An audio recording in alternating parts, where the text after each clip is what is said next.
अस्सलाम वालेकुम।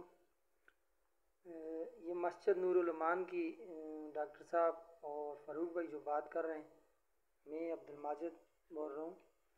असल में हक़ाइक़ कुछ और हैं, वो ये छुपाने के लिए बातें कुछ और कर रहे हैं। जो इंतकाल इन्होंने जेली लिया हुआ है वो अभी ख़त्म होने वाला है।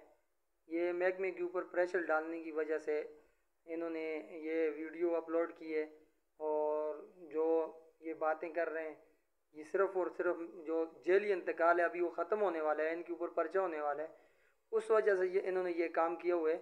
और असल में जो जो असल क्या हैं वो इंशाल्लाह मैं कौम के सामने रखूँगा। ये इसके ऊपर फिर कौम फैसला करेगी। असल में मैं एक अनपढ़ बंदा हूँ, तो मैं इंशाल्लाह ये बहुत जल्द जितने सब भी क्या हैं ये कौम के सामने रखूँगा, फिर कौम उन पे फैसला करेगी। क्योंकि ये 4 साल पुराना केस है। ये मीडिया पे अभी अचानक इसलिए शोर कर रहे हैं कि अभी इनके खिलाफ कार्रवाई होने वाली है, इसलिए ये एकदम इन्होंने शोर मचा लिए।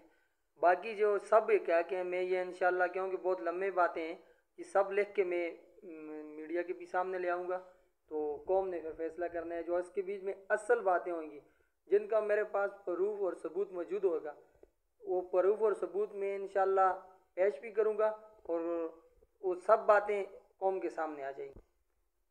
जो कुछ ये बता रहे हैं ये सब कुछ झूठ कर रहे हैं, क्योंकि मेरा जो चाचा डॉक्टर सदीक हर बात पे कुरान उठा लेते हैं, मैंने ये काम नहीं किया हुआ है, बात कर फिर उसके ऊपर कुरान उठा लेते हैं। इनके जो असल चेहरे हैं वो सामने कौम के सामने आ जाएंगे। मैं किसी काबिल एतमाद आदमी से सब जो वाक़यात हैं ये लिखा के तो मीडिया पे भी दे दूँगा, तो कौम के सब सामने आ जाएगी सब बात। क्योंकि इनका अब हर हरबा नाकाम हो गया है। इन्होंने मुझे बहुत कोशिश की है, बहुत ज़्यादा टारगेट की है। अब इनके जो पर्दे पोश वाली बातें हैं वो भी उठने वाली हैं।